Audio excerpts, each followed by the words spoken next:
1786년 빈에서 초연된 피가로의 결혼은 삶의 발을 디디고 사는 건실한 시민들을 담고 있는 희극 오페라입니다. 피가로의 결혼은 전 3악으로 되어 있는 오페라이고 작품의 내용은 하인인 피가로와 하녀인 수잔나가 결혼을 앞두고 있는데 그들의 고용주인 알마비마 백작이 이 수잔나에게 음흉한 마음을 품고 있어요. 중세시대 봉건제가 자리 잡고 있을 시대에 영주는 자신이 다스리는 영지에서 남녀가 결혼을 하면 신랑 대신 첫날 밤을 그 신부와 함께 지내는 초약권이라는 권리를 가지고 있었습니다. 해묵은 초약권을 알마비마 백작이 들고 나온 거예요. 그래서 수잔나를 자신의 것으로 만들려고 하는데 이런 계략을 눈치챈 피가로와 수잔나가 자신들의 편인 백작 부인까지 끌어들여서 결국은 알마비마 백작의 계략을 무위로 만들고 백작의 사과까지도 받아낸다라는 내용입니다. 이것은 사실 18세기의 가치관으로서는 대단히 파격적인 내용입니다. 왜냐하면 귀족을 나쁜, 어리석고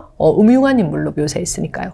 원래 이 작품은 프랑스 작가인 보마르쉐가 쓴 희곡이었는데 그 내용이 불온하다는 이유로 프랑스에서는 상연히 금지된 희곡이었습니다. 그렇기 때문에 나폴레옹이 피가로의 결혼에서 이미 프랑스 대혁명은 일어난 것이나 마찬가지다라는 이야기를 했던 것이죠. 모차르트가 계몽주의자였나라는 부분은 사실 아직까지 명확하게 알 수가 없습니다. 그는 자신의 편지나 여러 가지 대화에서 계몽주의를 드러내놓고 지지한 적은 없어요. 그러나 모차르트는 분명히 진보적인 세계관을 가진 인물이었습니다. 그가 이 피가로의 결혼이라는 작품에 완전히 매료되었다는 점만 보아도 모차르트가 계몽주의를 지지했다라는 사실을 알 수가 있는데요.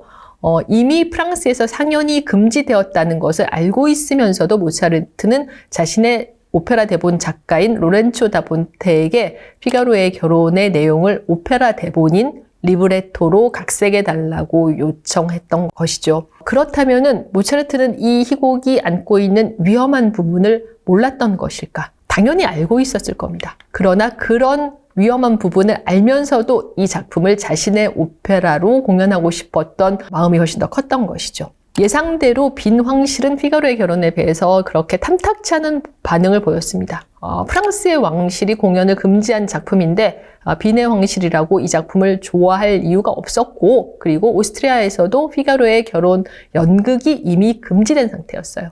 그래서 모차르트는 직접 황제 앞에서 이 작품을 연극보다 훨씬 더 온건하게 만들겠다. 이렇게 귀족을 나쁘게 표현하지 않겠다라고 설명을 해서 간신히 상연을 허락받았고 1786년 5월에 빈 국립극장에서 작품을 초연하게 됩니다. 모차르트의 진보적 세계관에 대해서 설명할 때 우리가 빼놓지 않고 지적해야 될 중요한 부분이 있는데 바로 당대의 자유주의 비밀 결사인 프리메이슨에 모차르트가 가입했다는 점입니다. 프리메이슨은 전 인류적인 동지애와 자비와 평등을 강조하는 혁명적 비밀 결사였고 모차르트는 지도자 계급까지 올라간 프리메이슨의 핵심 멤버였습니다.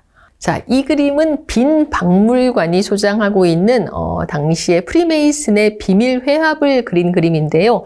이 앞줄에 앉아있는 사람들이 프리메이슨의 가장 높은 계급 마스터입니다. 끝에 앉아있는 이 인물이 바로 모차르트예요. 이런 점만 봐도 모차르트가 진보적인 세계관을 가지고 있었고 계몽주의자였다라는 점을 알 수가 있습니다. 그리고 피가로의 결혼은 그런 작곡가의 사상을 담은 작품이기도 하죠. 음악적으로도 피가로의 결혼은 뛰어난 아리아와 중창들이 가득 담겨 있어서 모차르트의 원숙한 음악성을 실감하게 해주는 걸작이기도 하죠. 그러면 저희 피가로의 결혼 중에서 중요한 아리아들을 한번 토막토막 끊어서 보도록 하겠습니다. 첫 번째로 보여드릴 장면은 수잔나가 백작의 그 유혹에 응하는 척하면서 밤에 정원에서 만나자라는 편지를 수잔나의 이름으로 써요. 이 편지를 백작 부인과 수잔나가 함께 쓰는데 산들바람이 살랑살랑 불어올 때 정원에서 만나요 라는 내용을 두 명의 소프라노가 이중창으로 부릅니다. 우리의 귀에 좀 낯익은 이중창이기도 해요. 바로 영화 쇼생크 탈출에 등장하는 곡이기 때문입니다.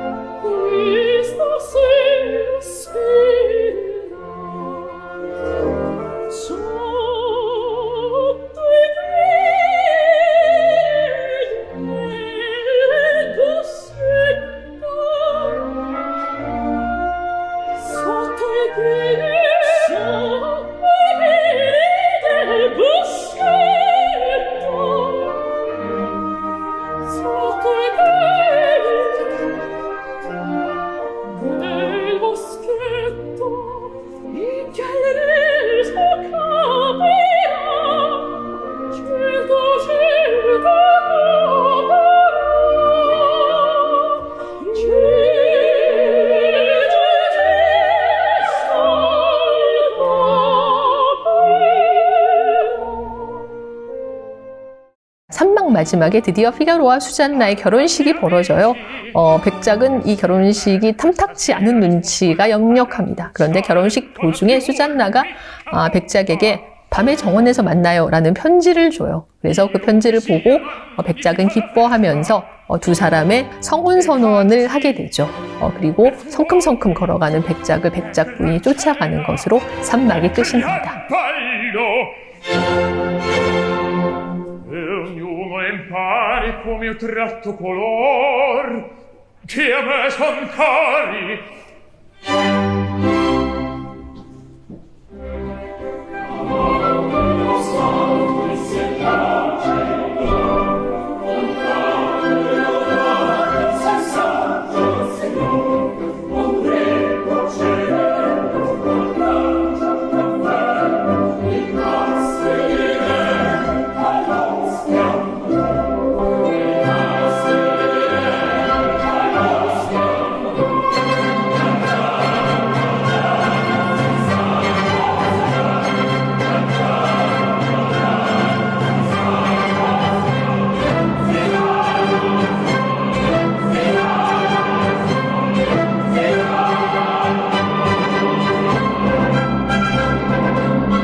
자, 마지막 장면, 밤의 미래 장면입니다.